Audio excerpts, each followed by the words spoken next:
बच्चों आज हम करेंगे वेक्टर प्रोडक्ट या फिर cross product. What is cross product?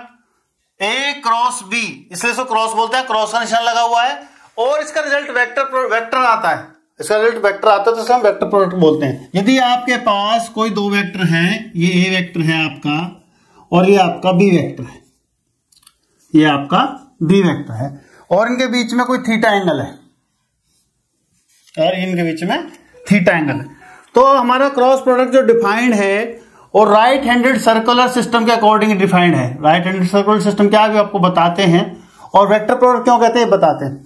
तो जो इनका रिजल्ट आता है A mod B mod sine theta N cap, A mod B mod sine theta N cap, where N is the unit vector in the direction of A cross B. A और B का जो resultant है उसका perpendicular है ये। Right handed का system क्या है, अगर आप यूं हाथ रखो और ए को बी की तरफ मूव करो तो ये आपका एन जो है इस डायरेक्शन में होगा, यानी कि एन जो है आपका ये होगा, यानी कि जैसे इस पेन को यूं रोटेट कर रहा हूं तो एन जो है इस तरफ होगा। और अगर आप बी को ए की तरफ रोटेट करता हूं तो एन की डायरेक्शन बदल जाएगी और नीचे की तरफ आ जाएगी और वो माइनस आपका एन कैप हो जाएगा। इस तरीके से इसकी डायरेक्शन डिफाइंड होती है। तो ये हमारा होता है हमारा ए क्रॉस बी। इसमें जो थीटा है वो हमेशा आपका 0 और पाई के बीच में होगा। अगर आपका थीटा 0 है, what does it mean? If, यहां पर 1 पॉइंट डाल देता हूं, ये 2 पॉइंट डाल देता हूं। If A cross B, if A cross B is equal to 0, if A cross B is equal to 0, what does it mean? It means A is parallel to B, A is parallel to B. A और B vector जो है आपस में parallel है, collinear है, तो इसको हम बोलेंगे ए पैरेलल टू बी अगर ए क्रॉस बी का रिजल्ट हमारा 0 है। If we define cross between A cross A vector, A cross A vector, then it will become 0। Why? क्योंकि ये 0 अगर इनके बीच में थीटा यानी कि 0 एंगल है तभी भी ये 0 होगा। और अगर हम इसको डिफाइन करें A cross minus A is equal to 0, तो इसका मतलब theta is equal to pi होगा। साइन पाई भी आपका 0 होता है। तो जो पैरेलल वेक्टर हैं उनके बीच में तो 0 एंगल होगा या तो उनके बीच में पाई एंगल होगा, इसलिए वो 0 हो जाता है। नेक्स्ट पॉइंट हम पे आते हैं, ए क्रॉस बी, इसकी मैक्सिमम वैल्यू क्या होगी? इसकी मैक्सिमम वैल्यू होगी आपकी A mod B mod. Why? Because theta is equal to 90 degree and sine 90 is equal to 1, sine 90 is equal to 1। तो पाई बाई 2 पर या 90 पर हमारे पास ए क्रॉस बी जो है मैक्सिमम वैल्यू अटेन करेगा ये आपका। ठीक है, अब हम आगे चलते हैं i cross i, i cross i, because they are collinear, so i cross i is equal to 0, j cross j is equal to 0, k cross k is equal to 0। तो क्रॉस प्रोडक्ट इनका आपस में 0 होगा। ये बहुत important point है। इसके अलावा i cross j, i cross j equal to k vector, k cap. क्यों? क्योंकि वो जो रिजल्टेंट है हमेशा अपने जो प्रोडक्ट के वो परपेंडिकुलर होगा। ए क्रॉस बी का जो रिजल्टेंट है हमेशा उनका परपेंडिकुलर आता है, जो रिजल्टेंट हमें मिलता है। तो अगर हम जे क्रॉस आई लें, यहां पर एक बात पहले मैं ये और लिख देता हूं, j cross k is equal to i and k cross i is equal to j vector. अब आपको एक बात और ध्यान देनी है, जो आपका छठा पॉइंट है, A cross B is not equal to B cross A, not equal to B cross A. आप इसको समझ सकते हैं बिल्कुल सही स्क्रू ड्राइवर से, पेचकस से। कैसे? जब आप पेच को घुमाते हैं नीचे से, मतलब जब आप घुमाते हैं तो पेच की डायरेक्शन क्या होती है? पेच अंदर धस जाता है दीवार के, या अगर किसी वुडन बॉक्स में डाल रहे हैं तो वुड के अंदर धस जाता है। और जब आप उसको उल्टा घुमाते हैं तो वो बाहर आ जाता है। तो इसलिए इसमें भी आपका A cross B is not equal to B cross A नहीं होगा। ए क्रॉस बी आपका इक्वल होगा minus B cross A, minus B cross A, A cross B equal to minus B cross A. ये point बहुत समझने का है। ऐसे ही आपका अगर हम जे क्रॉस आई ले लेंगे तो आपका माइनस के हो जाएगा, के क्रॉस जे लेंगे माइनस आई हो जाएगा। इस तरीके से हम चलेंगे। पॉइंट नंबर 7, मैं एक बार फिर से इस पॉइंट को रिपीट कर देता हूं, ए क्रॉस बी और माइनस बी क्रॉस ए का क्या सीन है। जैसे आपका ये ए वेक्टर है, ये बी वेक्टर है, इनके बीच थीटा एंगल है, तो इसकी जो डेफिनेशन है वो राइट हैंडेड सर्कुलर सिस्टम जो है उसके अकॉर्डिंग है। जैसे आपने ए को बी की तरफ घुमाया तो आपके अंगूठे की जो डायरेक्शन है वो इसका रिजल्टेंट होगा। जो एन कैप है, जो आपका अंगूठा है इसकी डायरेक्शन में होगा, यानी कि एन कैप आपका ऐसे होगा, ऐसे। और अगर आपने उल्टा कर दिया, बी को ए की तरफ लाए हो, तब आपको अंगूठा आप देख रहे हैं नीचे की तरफ है, अब आप देख रहे हैं अंगूठा नीचे की तरफ है, तो उसकी डायरेक्शन चेंज हो गई। तो इसलिए वो आपका एन कैप और माइनस एन कैप कंसेप्ट यह है आपका, यानी कि A cross B equal to A mod B mod sine theta N cap का मतलब ये है, एन कैप जो है यूनिट वेक्टर है in the direction perpendicular to A and B. A और बी के दोनों का जो परपेंडिकुलर सिस्टम है, जैसे हम कह देते हैं ये दो हमारे पास ये दो पेन है, ये ए है आपका, ये बी है, तो जो एन कैप है वो ये वाला है, एन कैप है जो आपका ये वाला है, दोनों की डायरेक्शन है परपेंडिकुलर। और बी क्रॉस ए ये आपका नीचे लग गया, बी क्रॉस है दोनों को परपेंडिकुलर है लेकिन नीचे की डायरेक्शन में नीचे है, और पहले वाले केस में वो ऊपर था। Unit vector where n cap is perpendicular to a and b vector. n जो है n कैप जो है परपेंडिकुलर है इनकी डायरेक्शन में, a और b की डायरेक्शन में। अब हमें इनके बीच का एंगल निकालना है, तो हमने क्या किया था, a cross b is equal to mod a mod b sine theta. तो अगर हमें साइन थीटा निकालना है तो हम क्या करेंगे, हम करेंगे a cross b upon a mod और b मॉड, ये हमारा साइन थीटा इस तरीके से हम निकालेंगे। n यूनिट वेक्टर होने के कारण हमने n याद नहीं लिया, इसकी कोई ऐसी खास बात नहीं है, तो आप a cross b sine theta equal to a cross b upon a mod b mod use कर लेंगे। आप इसको नोट कर लीजिए, अगली प्रॉपर्टी तब लेंगे। If a and b are adjacent sides of a triangle, अगला आप कंसेप्ट देखिए, अगर ये आपका कोई a वेक्टर है और ये आपका कोई b वेक्टर है, a ये आपका b हो गया, ये आपका c हो गया, तो आपको क्या इसका एरिया कैसे निकालेंगे आप, एरिया क्या होता है, एरिया होता है 1/2 बेस इंटू हाइट। तो इस पॉइंट को कुछ मान लिया, सपोज करो आपने c पॉइंट मान लिया, तो क्या होता है area, area of triangle is equal to half base into height. ये आपका सिंपल कंसेप्ट है, आप एरिया छोटी क्लास में निकालते हैं, हाफ बेस इंटू हाइट। अब इसमें बेस कितना है आपका, वो देखिए आप, बेस है आपका, ये आ गया आपका, बेस है आपका AB, और आपका ये कितना है, ये आपका CD है, हाइट कितनी है, CD है। तो AB को हम क्या लिख सकते हैं, AB तो है आपका B वेक्टर, और CD क्या है, CD है आपका, देखिए यहां देखिए इधर, CD upon AC perpendicular upon hypotenuse, वो क्या होता है, साइन थीटा। तो CD इज इक्वल टू, अब AC क्या है, A वेक्टर है, तो CD is equal to A sine theta. तो हमने क्या लिख दिया, ये हमने लिख दिया A साइन थीटा। और A साइन थीटा क्या है आपका, A साइन, सॉरी एक मिनट, ये आपको कितना आ गया, ये आपका आ गया B into A sine theta. और ये क्या होता है, B A साइन थीटा, ये होता है आपका, क्या होता है, A cross B, 1/2 A cross B। एक बार आप देख लीजिए, एरिया ऑफ ट्रायंगल क्या होता है, हाफ बेस इंटू हाइट। तो आपका बेस कितना है AB, और हाइट कितनी है CD। तो आप AB क्या है आपका, ये है आपका B वेक्टर। CD कैसे निकालेंगे, CD upon AC, CD upon AC। तो ये क्या है, साइन थीटा, परपेंडिकुलर और हाइपोटेन्यूज साइन थीटा। AC की वैल्यू कितनी है, A, तो A इधर आ गया, A साइन थीटा, यहां लिख दिया ना BA sine theta. BA sine theta क्या होता है, according to definition of cross product, ये होता है A क्रॉस B का मॉड, A क्रॉस B का मॉड। यानी कि हमें एरिया ऑफ ट्रायंगल निकालना है, तो हम AB का मॉड निकाल देंगे, A क्रॉस B का मॉड निकाल देंगे, हाफ से मल्टीप्लाई कर देंगे, तो that would be area of triangle. इसी तरीके से यदि हमें एरिया ऑफ पैरेललोग्राम निकालना हो, area of parallelogram, area of parallelogram. ये मैंने पैरेललोग्राम लिखा है, दो पैरेलल लाइनें हैं और जीएम लिख दिया, पैरेललोग्राम है ये। उसमें हम क्या करेंगे, हमें सिर्फ ये 1/2 हटा देना है, ये हो जाएगा ए क्रॉस बी, ए क्रॉस बी का मोड। ऐसा क्या होता है, जो हमारे पास पैरेललोग्राम होता है, पैरेललोग्राम होता है वो इस तरीके से होता है। और ये क्या है, पैरेललोग्राम क्या होता है, ये ट्रायंगल का ट्वाइस होता है। इसको आप नाम दे दीजिए ए बी सी डी, कुछ भी नाम दे दीजिए। ये आपका ये थीटा एंगल है।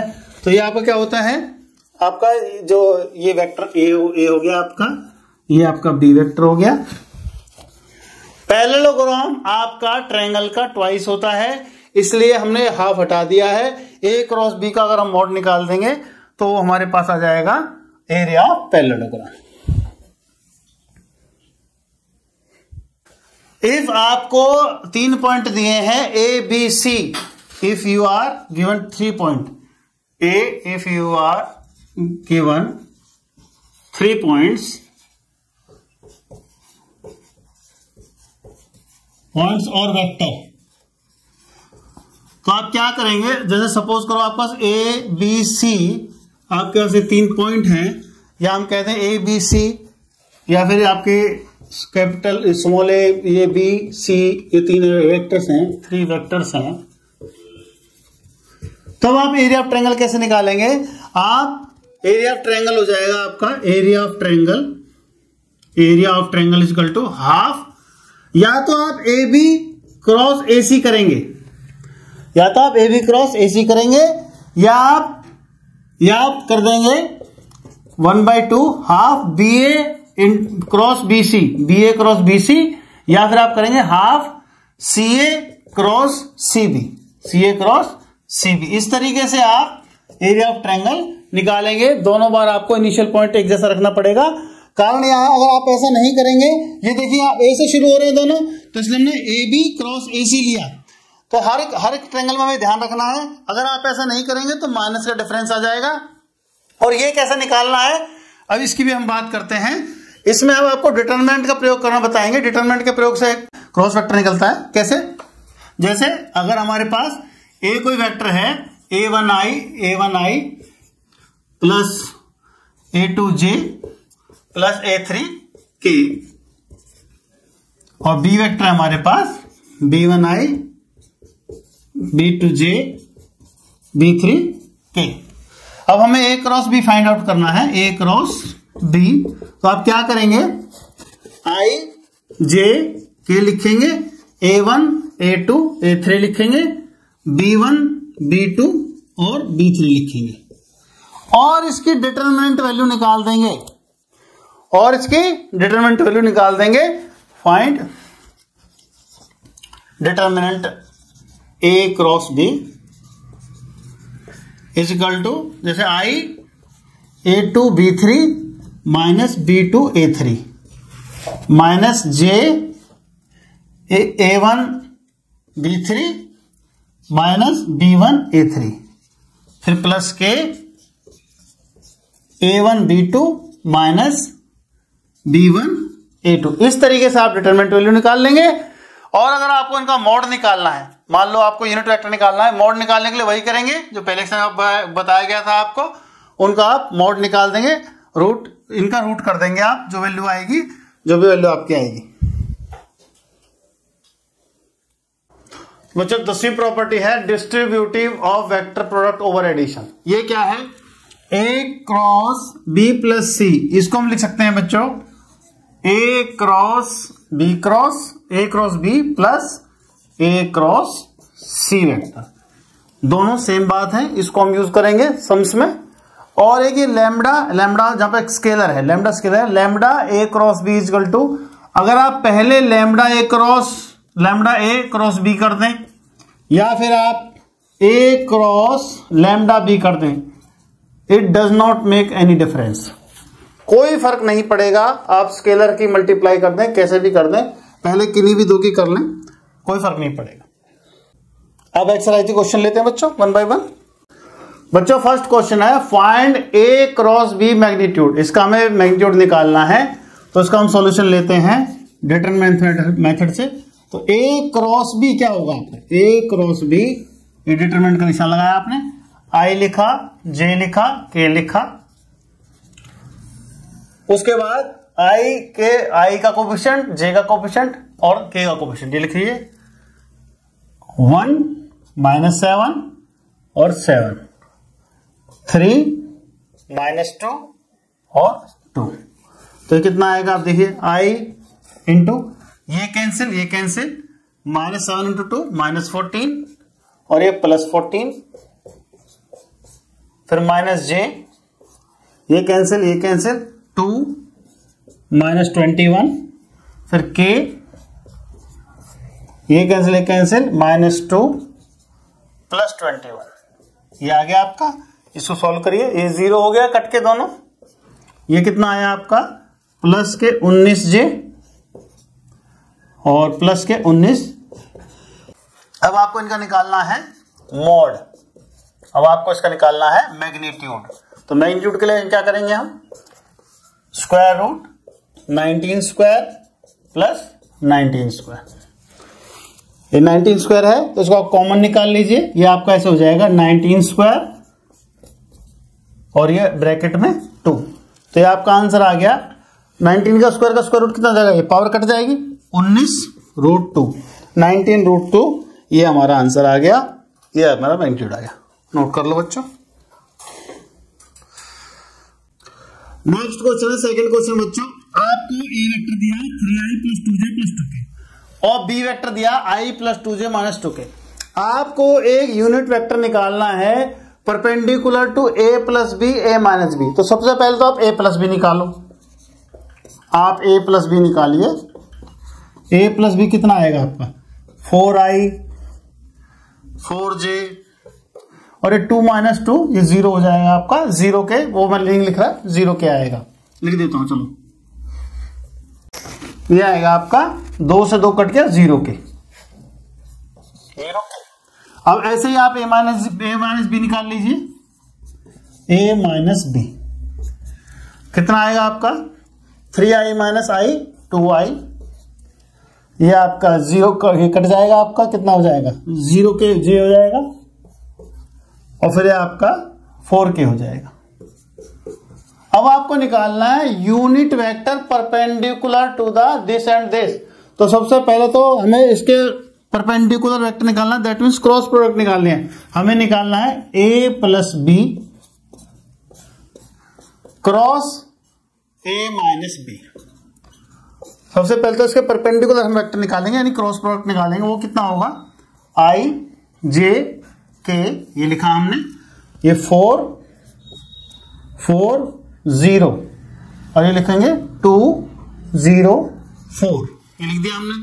अब आप इसको फाइंड आउट कीजिए, कितना आ जाएगा आपका, i, देखिए इधर ये कैंसिल 4 × 4 16 -j, ये कैंसिल ये 4 × 4 16 आ गया, ये भी प्लस k, ये कैंसिल 0, ये आ गया -8। तो ये आपका कितना आ गया, ये आपका आ गया 16i वेक्टर -16j वेक्टर और -8k वेक्टर।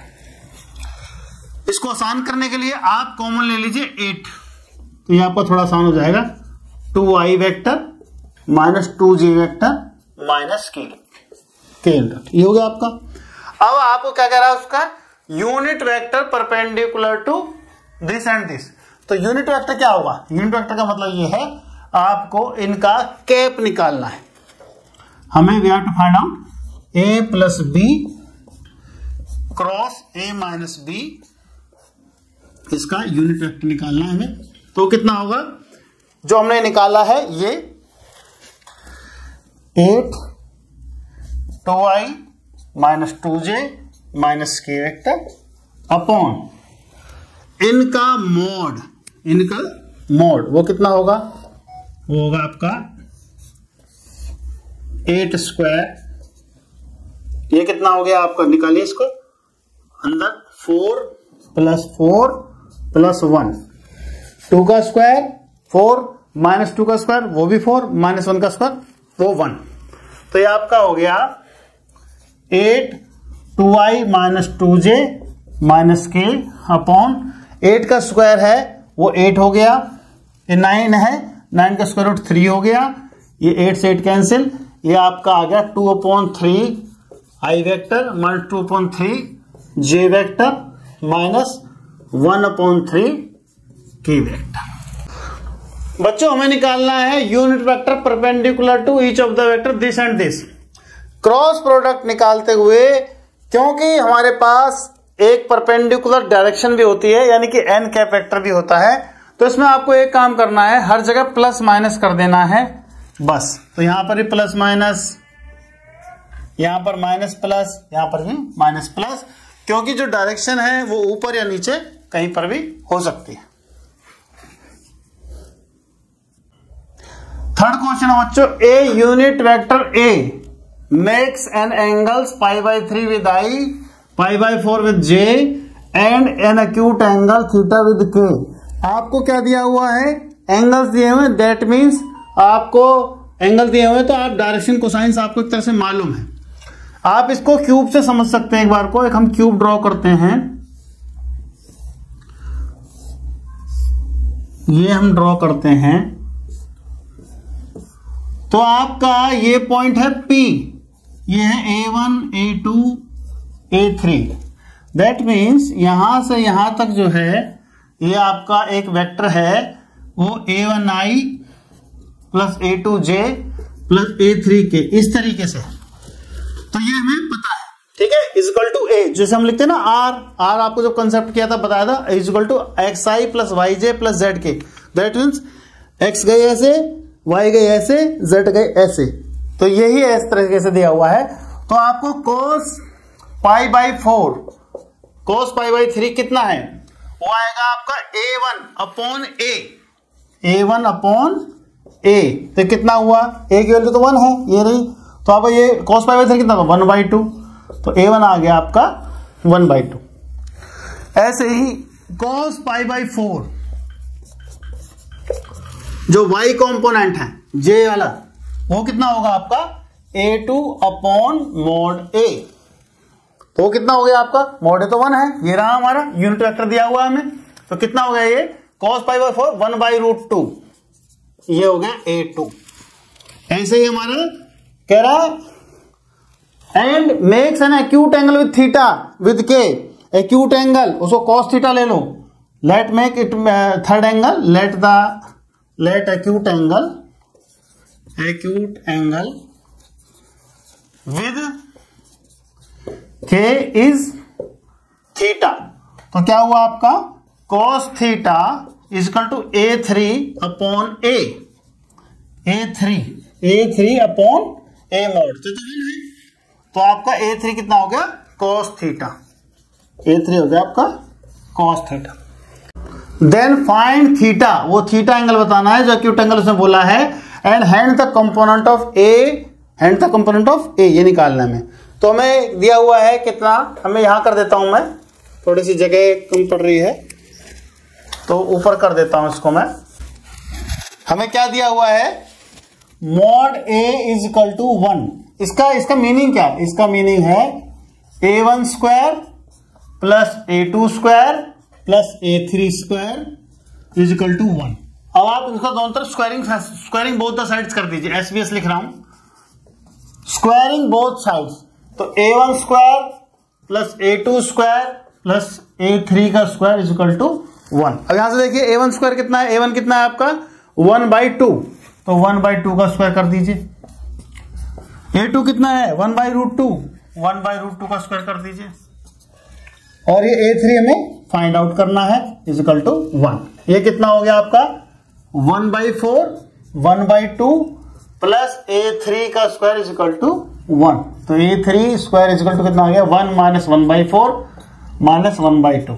तो सॉल्व करने पर, एलसीएम को सॉल्व करने पर A3 square is equal to 1/4, that is A3 is equal to 1/2।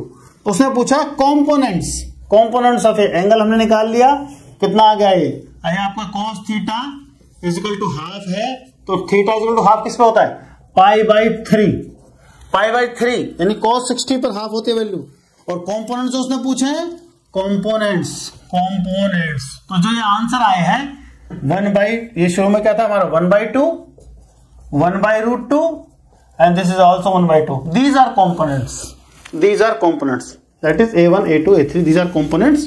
ये हमने लिख दिए, एंगल हमने निकाल दिया एक्यूट एंगल π/3. फिगर में आप एक और दोबारा देख लीजिए, ये आपका A1 है, ये आपका A2 है, ये आपका A3 यूनिट वेक्टर है. A1 आपका कंपोनेंट है along x axis, A2 along y axis and A3 along z axis. उसने पूछा है बच्चों find theta and hence the components of A. Last में अगर हम फिर आपको बता देते हैं तो थीटा तो आपका π/3 आ गया, थीटा हमने π/3 निकाल दिया. कंपोनेंट्स आपके यही है जो आपने शुरू में निकाल दिए थे. 1/2 A1 है तो हमने 1/2 लिख दिया, आपका 1/√2 A2 है हमने A/2 लिख दिया, और ये आपका 1/2 आया A3 1/2 आया, ये भी हमने लिख दिया. These are components. अगला क्वेश्चन बच्चों हमें प्रूव करना है A minus B cross product with A plus B equal to 2A cross B. इसमें जो हमने लास्ट प्रॉपर्टी 10th प्रॉपर्टी हमने जो डिस्क्राइब की थी डिस्ट्रीब्यूटिव ओवर वेक्टर एडिशन, वो लगेगी. तो इसमें लगाते हैं सॉल्यूशन में बच्चों. ये है आपका A minus B cross A plus B. वो हमारा कितना होगा डिस्ट्रीब्यूटिव प्रॉपर्टी से A minus B cross A plus, ये plus A minus B cross B. ये हमने डिस्ट्रीब्यूटिव प्रॉपर्टी अप्लाई करी है. उसके बाद फिर अगेन ये distributive property over vector addition, distributive property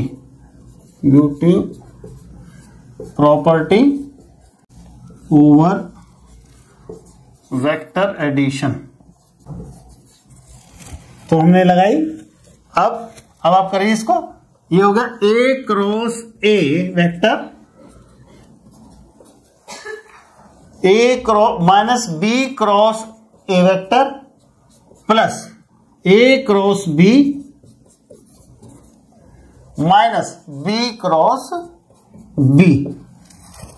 तो हमने बच्चों प्रॉपर्टी पढ़ी थी A cross A is equal to 0 because these are parallel vector and with angle 0.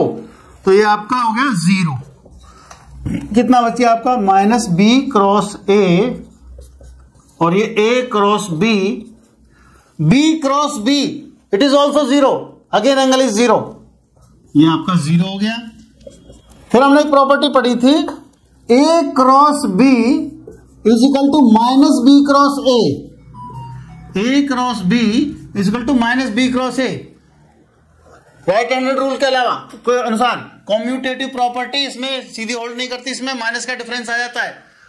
I cross J is equal to K but J cross I is equal to minus K. तो ये कितना हो गया आपका A cross B. ये कितना हो गया A क्रॉस B और ये भी आपका A क्रॉस B. तो it will become 2A cross B. ये आपका हो गया बच्चों. अगला क्वेश्चन बच्चों find lambda and mu if this cross this is equal to 0. This cross this, other words में कह सकते हैं this cross this is equal to 0 vector. ये 0 के बराबर है इसकी वैल्यू. तो आपको सीधा करना है, कोई दिक्कत नहीं है इसमें. आप इसको फाइंड करो, आप इसका क्रॉस प्रोडक्ट निकालो तो कितना आएगा I J K 2 6 27. ये कितना हो गया 1 फिर लैम्डा फिर mu is equal to 0I plus 0J plus 0K. इसको सॉल्व करने के बाद आप I के कोफिशिएंट को I से कंपेयर करेंगे, J को J से, K से, कंपोनेंट से. ये आपको समझना है. तो कितना आ गया ये आपका I 6 mu minus 27 lambda minus J into 2 mu minus 27 और plus K into 2 lambda minus 6.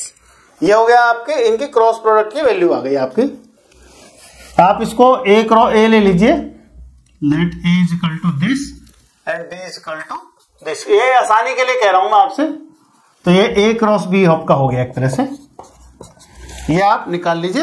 अब आप कितना, आप इसके equal to 0i plus 0j plus 0k, तो कितना हो गया आपका? तो compare this coefficient, compare components of i j k, तो आपका 6 mu minus 27 lambda is equal to 0, फिर आपका 2 mu minus 27 is equal to 0, और फिर आपका 2 lambda minus 6 is equal to 0। यहां से देखिए आपका म्यू आ जाएगा 27/2, 27/2, और यहां से लैम्बडा आ जाएगा 2 lambda is equal to 6, lambda is equal to 6/2, that is 3। तो ये आपके म्यू की वैल्यू आ गई और ये आपके लैम्बडा की वैल्यू। बच्चों क्वेश्चन है, given that a dot b equal to 0 and a cross b equal to 0, what can you conclude about the vectors a and b। a dot b कब 0 होता है? या तो a की वैल्यू 0 हो, या तो b की वैल्यू 0 हो, या तो cos की value 0। That means a dot b equal to 0, ये क्या होता है? ये होता है a mod b mod cos theta. तो ये इसकी वैल्यू 0 कब होगी? अब हमने लिख दिया a 0 हो और b 0 हो, या फिर cos 0 हो। cos 0 कब होता है? जब theta is equal to 90 degree हो, π/2 हो, तो that means a is perpendicular to b। पहली बात हो गई। अब दूसरी बात पाइए आप, a cross b is equal to 0। इसका मीनिंग क्या है? a क्रॉस b का मतलब क्या होता है? a क्रॉस b का मतलब होता है a mode b mod sine theta. तो इसका मीनिंग क्या है?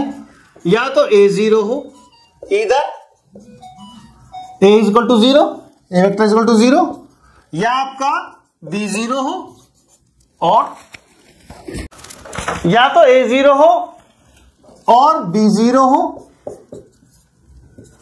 या तो a का मैग्नीट्यूड 0 हो, या तो b का मैग्नीट्यूड 0, या फिर साइन थीटा 0 हो। और साइन थीटा 0 कब होता है? जब थीटा इज इक्वल टू 0 होता है। तो इसका मतलब क्या हुआ? या तो a 0 हो, या तो b 0 हो, या फिर आपका a और b एक दूसरे के पैरेलल वेक्टर हो। अब आप यहां से देखिए, पहली कंडीशन क्या कह रहा है कि a और b परपेंडिकुलर हैं। दूसरी कंडीशन क्या कह रहा है? a और b पैरेलल हैं। दोनों कंडीशन एक साथ नहीं हो सकती कि a b के परपेंडिकुलर भी हो और एक b के पैरेलल भी हो। तो इसका मतलब हमारा कंक्लूजन क्या है? a either a equal to 0 और b इक्वल टू 0, या तो a वेक्टर का मैग्नीट्यूड 0 है, या तो b वेक्टर का वैल्यू 0 है। ये हमारा क्वेश्चन है।